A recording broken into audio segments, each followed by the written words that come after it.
আসসালামু আলাইকুম my YouTube family. সুন্দর দিনের নতুন আরেকটি ভিডিও নিয়ে চলে আসলাম। আমার সাথেই থাকেন, আশা রাখছি ভালো লাগবে।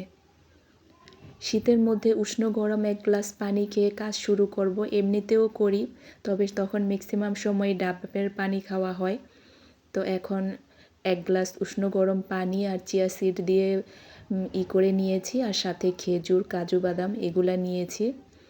কাজের শুরুর আগে নিজেকে একটু এনার্জেটিক করে নিচ্ছি। খুব সকালে উঠে আসলে কাজ করাটা শীতের মধ্যে একটু কষ্ট, তবে সেটার জন্য নিজেকে প্রিপেয়ার করার জন্য আর কি। এখানে আমার রান্নাবান্না অলরেডি অনেকটা হয়ে গেছে। আজকে রান্নাবান্না তেমন শেয়ার করব না। প্রতি ভিডিওতে তো এত রান্নার শেয়ার করলে তো আপনাদেরও দেখতে ভালো লাগবে না। সেজন্য আজকে সংসারের কর্মব্যস্ত সময়টা শেষ করে রাতে সন্ধ্যার পরে যাব একটু বাহিরে কিছু মাটির জিনিস কেনার জন্য। তবে সেটা যেতে খুব দূরে না, আমাদের বাসার সামনেই। এখানেই দেখা যায় যে ফুল গাছ, মাটির জিনিস অনেক কিছুই পাওয়া যায়। তবে আমি সেভাবে যাই না, এর জন্য আপনাদের সাথে কখনো শেয়ার করাও হয় না। আজকে আমি রান্না করেছি পাঙ্খাস মাছ ভুনা করেছি, লাউ ডাল রান্না করেছি, আর এই লাউয়ের খোসাটা আমি ভর্তা করে নেব। ভিডিওর এই পর্যায়ে এসে বলছি, যারা এখনও আমার ভিডিওতে লাইক দেননি প্লিজ দয়া করে একটা লাইক দিয়ে কন্টিনিউ করেন, আর যারা অলরেডি করে দিয়েছেন তাদেরকে জানাই অসংখ্য ধন্যবাদ। এখানে আমি পেঁয়াজ দিয়ে ভালো করে আগে মশলাটা কষিয়ে নিয়েছি। পেঁয়াজটা বাদামি কালার করে নিয়েছিলাম, যাতে এইভাবে করলে ভুনাটা ভালো হয়। আর যদি না করা হয় তাহলে দেখা যায় পরে পানি দেওয়ার পরে পেঁয়াজটা যেমন কাঁচা কাঁচা আস্ত আস্ত লাগে, তো সেটার জন্য। আর এদিকে হচ্ছে যে লাউ ডালটা বাগার দেব, সেজন্য রসুন আর পেঁয়াজটাও বাদামি কালার করে তারপরে এই লাউ ডালের এটা ঢেলে দেব।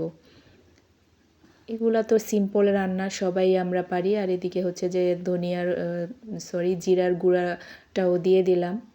এই রান্নাটা হয়ে গেছে, এখন ধনিয়া পাতা দিয়ে হয়ে যাবে। ঝটপট রান্না করার জন্য মাছ ভুনা আসলে খুবই দ্রুত হয়ে যায়। আর অনেক দিন যাবৎ ভাবতেছিলাম যে কিছু মাটির জিনিস কিনবো।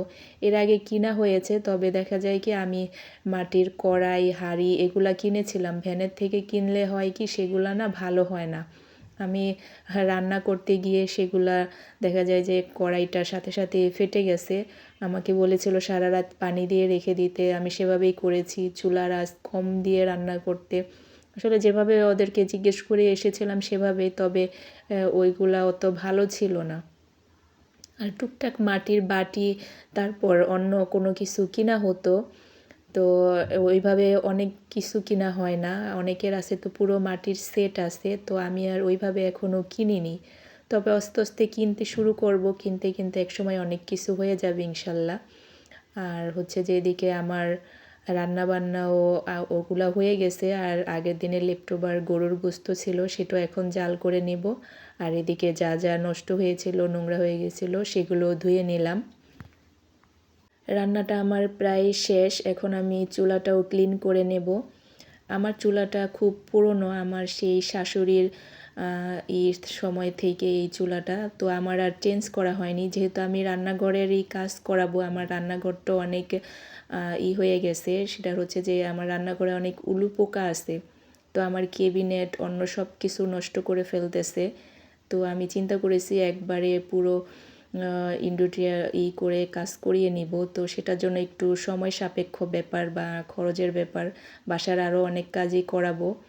তো এদিকে মাঝে মাঝে দেখেন যে আমার টাইলস দুই কালার, কারণ এই জায়গার টাইলসটা ভেঙে ফেলেছি, পরে আর ওইভাবে টাইলস এনে লাগানো হয়নি। কারণ যখন কাজ করাবো আমি চিন্তা করেছি কালো যে ইগুলো থাকে ওগুলো একবারে সব পুরা রান্নাঘরে পুরাটা উঠিয়ে তারপরে কাজ করব। রান্না টান্না শেষ করে এদিকে আমার বাসা মফ করা, ঝাড়ু দিয়ে নিয়েছি, তারপরে ফার্নিচার মুছে নিয়েছি, আর তারপরে এখন মফ করে নিচ্ছিলাম।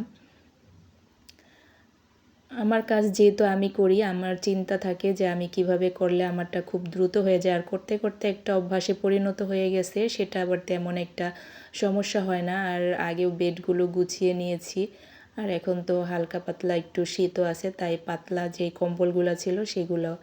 এদিকে আমার ভর্তাটা ওগুলো করে তারপরে ভর্তাটাও বানিয়ে নিয়েছি। আর আমার আর্টিফিশিয়াল ফুলগুলো আমি রাতেই ধুয়ে রেখেছিলাম, এখানে জানলার এখানে ঝরা দিয়ে রেখেছিলাম। এখন যার যার জায়গায় তাদেরকে রেখে দেব। এই মাটির ফুলদানিটা আমার বেবিটা ফালাইয়া ভাঙ্গা ফেলছে।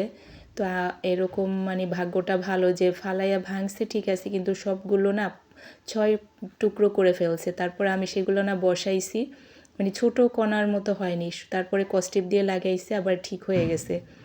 তো কেন জানি ফালাইতে ইচ্ছে করে না। আর এটার জায়গায় রেখে দিলাম। এই টবটাও খুব সুন্দর, ফুলের আমার ভালো লাগে। তারপরে রাতে চলে এসেছি বাহিরে, একটু বাহিরে টুকটাক মাটির জিনিস কেনাকাটা করব। এদিকে গাছও আছে, যদিও আমি গাছ নেব না, কারণ আমার যে ছাদের গাছ আছে সেগুলাই তো আমি করতে পারতেছি না। আর আমার বারান্দা খুব একটা বড় না, ছোট, সেজন্য। এটা হচ্ছে যে মিরপুর 1 নম্বরে ডেল্টা মেডিকেল কলেজ হাসপাতালের সামনেই, বের হতে হাতের বাঁ পাশে, ঢুকতে হাতের ডান পাশে, বাংলা কলেজের পরে। তো এখানে খুব ভালোই, আমাদের বাসার একেবারে সামনে, 3-4 মিনিট লাগে যেতে। তো এই জায়গায় অনেক কিছু মানে মাটির জিনিস পাওয়া যায়। আমি এখানে এভাবে আসি, কিন্তু সেভাবে নেওয়া হয় না। ছোট ছোট বাটি নিয়েছি, তারপরে অন্য আরও জিনিস সেগুলো নিয়েছি, তবে এগুলার নেওয়া হয়নি। এখানে অনেক সুন্দর টপও পাওয়া যায় প্লাস্টিকের, তারপর মাটির, সব ধরনের জিনিসই পাওয়া যায়। আর শীতের সিজন এখন চলে আসছে না, অনেক সুন্দর শীতের ফুলগুলা ফুটেছিল, বেশ ভালো লাগছে এই ফুলগুলা।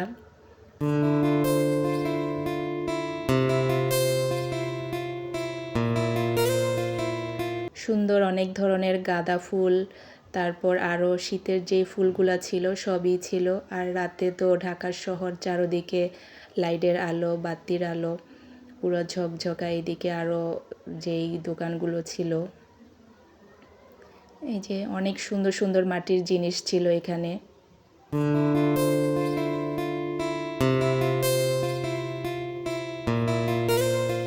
তারপর আমার যা যা নেওয়ার সেগুলো আমি নিয়ে নিলাম। বাসায় গিয়ে আপনাদের সাথে শেয়ার করব যে আমি কি কি জিনিস নিয়েছি।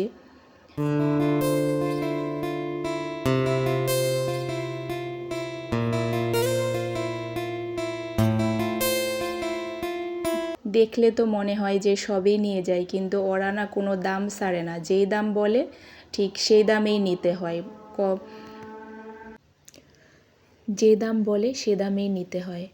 নেওয়ার ইচ্ছে তো অনেক কিছুই ছিল, তবে ওরা যেভাবে বলে সেভাবে, তার জন্য একবারে আর বেশি কিছু নেওয়া হয়নি। আমার যা যা ইচ্ছে ছিল, তারপরও যতটুকু আমার বেশি ভালো লেগেছে সেগুলাই নিয়ে এসেছি, এখানে আপনাদেরকে দেখাচ্ছি। এই যে ফুলের একটা তারপরে মাটির একটা হাঁড়ি ঢাকনা সহ, মানে সার্ভিং ডিশ, এটার মধ্যে দেখা যায় করা যায়। আর একটা চা আর মানে চায়ের কাপ আর পিরিচ, এগুলাই সাধারণ, মানে যেটা বলে সেই দামেই নিতে হয়। তো আমার হাজব্যান্ড আবার সাথে ছিল, ছেলে মানুষ তো দেখা যায় যে একদমই জিনিস সাধারণত নিতে চায় না, তারা একটু কম নিতে চায়। তার জন্য বললো যে তোমার বেশি কিছু এখন নিতে হবে না, আমার 1 নম্বরের আবার দোকানের ওদিকে মাঝে মাঝে আসে। পরে আমি বললাম যে ঠিক আছে, এখন আপাতত নেই, পরে আবার আমি একা এসেই নিয়ে যাবো নে। সবাই ভালো থাকেন, আপনাদের সাথে আরও কথা হবে। আল্লাহ হাফেজ।